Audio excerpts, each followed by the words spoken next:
Let me be brutally honest right out of the gate. You're not going to reinvent yourself at the last minute. You're not going to suddenly score 10 points higher because you found one secret trick in some Reddit thread at midnight. And that's fine because the goal in the final week before the LSAT is not a miracle. The goal is execution. And that's the part of LSAT prep that nobody glamorizes. The boring, unsexy stuff that actually protects your score.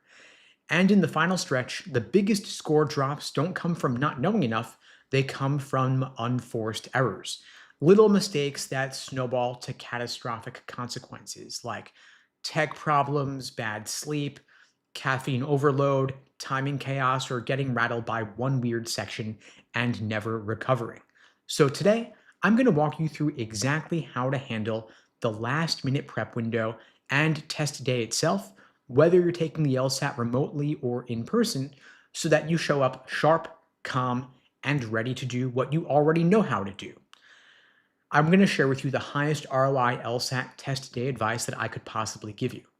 The first thing you should know is that your job right now is to protect points, not to chase points. This is not the week to level up. This is the week to stop bleeding points. Because if you've been studying seriously with practice tests, timed sections, review, fixing patterns, you've already built the ability. And now you've just got to make sure that nothing silly takes it away. Think of it like tapering off before a big race, before a marathon. You've already done the long runs. You don't get fitter the night before. You just show up less injured. So your mission now is simple. You want to keep your brain clear and your process stable. And the way you do that is by eliminating avoidable chaos, which brings us to the two testing formats, remote and in person. If you're taking the LSAT remotely, you're basically running a tiny prometric facility out of your home, which means you control everything, which could sound great until test day when you realize that you don't actually ever control everything.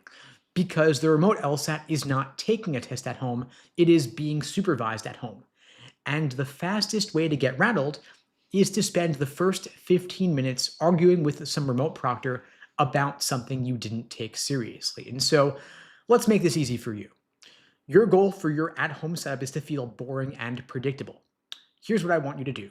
Set up your LSAT testing space in advance. Not the morning of, not just 1 hour before, but set it up a day or two before, ahead of time, and you run that system check. You pick the chair you're going to sit in. You pick the desk you're going to use. You figure out your lighting.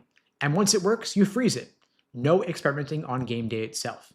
You also want to update your computer's operating system early, not the morning of the LSAT. You don't update your browser right before check-in. You do it earlier so that you're not troubleshooting when your brain is already in fight or flight mode. You also want to keep your desk ridiculously clean because proctors reward your compliance. You don't want to give anyone a reason to pause you, question you, or slow you down. Now, there are a few big mistakes I see over and over. People forgetting the rules about what's allowed on the desk, people trying to use accessories they always use when studying but aren't actually allowed, and people treating it like it's some Zoom call. Test day is not a Zoom call. You're not walking around, you're not swiveling your laptop, you're there on camera steady the entire time. And here is the key principle. Anything that causes the proctor to interact with you is a threat to your score. Not because it means you're getting in trouble, but because it stresses you out. It breaks your focus, it steals your time. So your setup should be so clean and compliant that checking in for the LSAT feels like brushing your teeth. It's automatic. Now, if you're taking the LSAT in person at a prometric testing center, here's what I want you to know. You're going to have fluorescent lights. It's going to feel like a corporate office. And you'll have other people taking other exams who could be breathing or sniffling like Darth Vader. You don't get to control much. But what you do get in exchange is a more standardized environment. So the trade-off is simple. When you take the LSAT remotely, you have more control, but there are also more ways it could potentially go wrong. If you take it in person, you have less control, but there are fewer potential tech surprises that you personally have to solve. If you take it at a testing center, know that check-in could take a while, so plan to wait around. If you arrive barely on time and there's a line, you might be panicking a little bit. So you want to arrive early. You want your day to start off feeling like you're early and you're good. You're also going to have strict rules about what enters the room. You can't bring your phone. You got to put away your stuff in a locker. You're not negotiating with them. You've got to be ready for the rules. You got to know them in advance. Now, you can't take a bathroom break whenever you want. This is not college. You can't raise your hand in the middle of a section. Breaks are structured. You do 2 timed sections back to back. You then have a 10-minute break. Then you have 2 more sections back to back, and that's the test. So don't overdo it on water or coffee. And if you're thinking this is all obvious, good, because you want things to be obvious. You want things to be straightforward. You also want to know the LSAT format. You've got 2 scored logical reasoning sections, 1 scored reading comp section, and 1 unscored extra sections of either logical reasoning or reading comp. You don't want to get disoriented by the format. There's no more logic games on the test. Reading comp could or might not include a dual or comparative passage, so don't be surprised by that. Know there will be an unscored extra section on the LSAT, and you won't know which one it is, and the sections could appear in any order. You don't want to be guessing which one's experimental during the test. You don't want to be doing math in your head.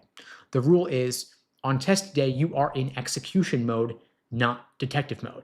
You've got to know there are multiple sections, and one of them's unscored. And the unscored section will look exactly like a real section, and you won't know which one it is. So don't play that game of, was it weird? Maybe it doesn't count. That costs you energy. Treat every section like it counts, because if you take one off and it turns out to be real, you just lost points. Now let's talk about the final stretch, what to do and what not to do. You don't want to study too hard at the last minute. You don't want to burn out. You want to be recovering. You want to go in fresh, feeling cool, feeling confident, feeling ready to crush it. And so if you've been grinding for weeks or for months, your biggest risk now is mental fatigue, sloppy reading, feeling impatient, getting emotionally volatile, and the LSAT will punish you for all of that. You want to keep a narrow focus with targeted work, maybe one timed section or drilling a few questions in your weakest area, then you review deeply. Not just like I got it wrong and I'm moving on, but why was the right answer right? Why did the wrong answer tempt me? And what pattern do I keep repeating? That's where points come from. You don't want to do heroic marathons of 5-hour grind sessions. You don't want to do a practice test every single day. All of that is a recipe for burnout. You also don't want to engage in last-minute chaos feeling productive. So don't switch strategies in the final week. Don't try out some new timing method for the first time, and don't change your approach because you're scared. You don't want to engage in unproductive procrastination, pretending that you're preparing. Now, there is this likelihood a lot of students fall into of freaking out due to practice test results like it's some roller coaster where you take a time to examine your score drops and you invent some story around it like, I'm regressing, all my progress up to this point was fake, and I'm not ready, or that you should reschedule. One low score is just a single data point. And near test day, practice tests can get weird for totally normal reasons, like you're tired, or you're anxious, or you're feeling a little bit burned out. All of that is normal. You don't want to react emotionally to the pressure of the single practice test. So instead, you want to take your rolling average, not your best score, not your worst score, but your recent average, the most recent 5 practice tests that you took. That's the best indication of where you actually stand, what you are actually going to perform on test day most likely. And your practice test score is not a verdict on your intelligence. It's just feedback on your ability to execute under particular timed conditions. And people are constantly asking me, should I take one more full practice test right before the LSAT? And my answer would be, it depends on how you're feeling more than your skill level. If you're already feeling anxious, exhausted, unsure of your score, stressed out, it could be a bad idea. You don't want to spiral. And if it goes well, you might be raising your expectations and then spiral when the real test feels harder. It could backfire.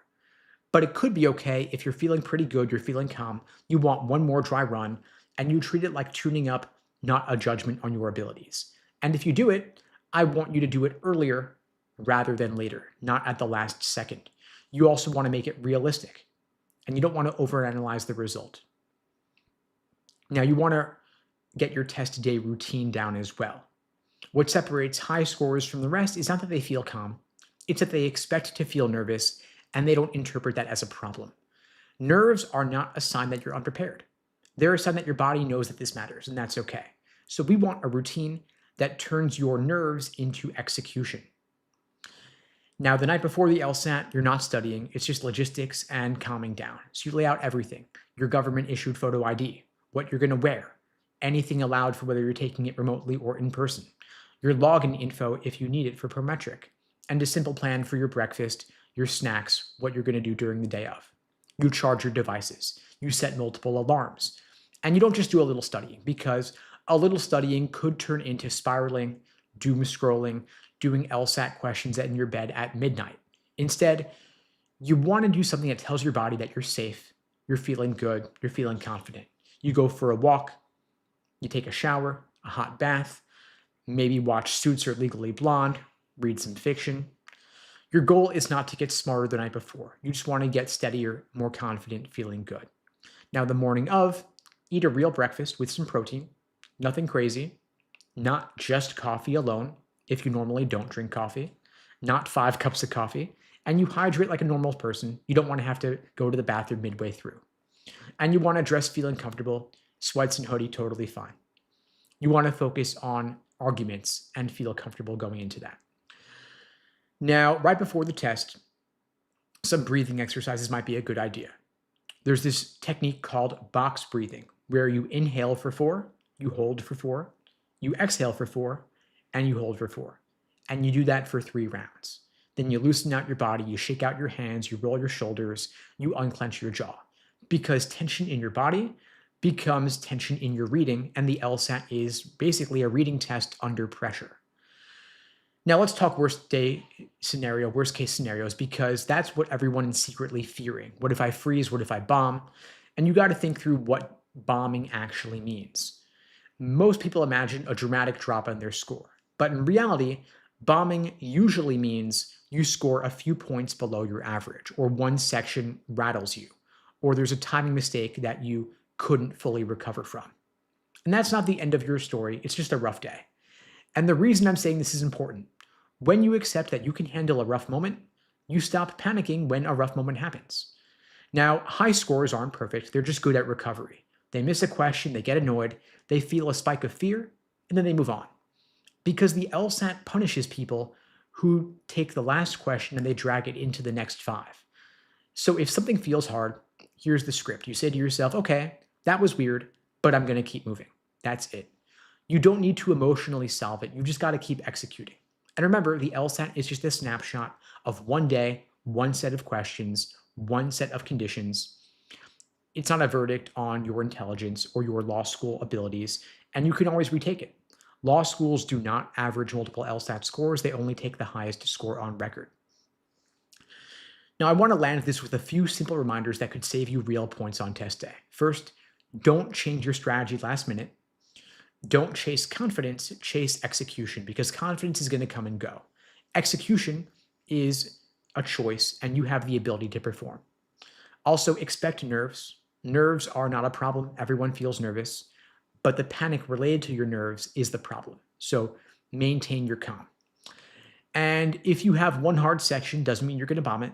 The LSAT often feels harder on the official one, and that's normal. You also want to protect your brain power. So no guessing games. Don't try to figure out which one's the experimental section. Just read, choose an answer, and move on. And if you've been putting in real work, taking practice tests, reviewing, fixing patterns, then you've earned the right to trust yourself and your abilities. You don't need a miracle. You just need a clean test day with fewer unforced errors. You need a calm plan that you can follow even when your brain starts trying to scare you. That's what the final week is about. Proving and doing what you've already trained yourself to do, just one section at a time.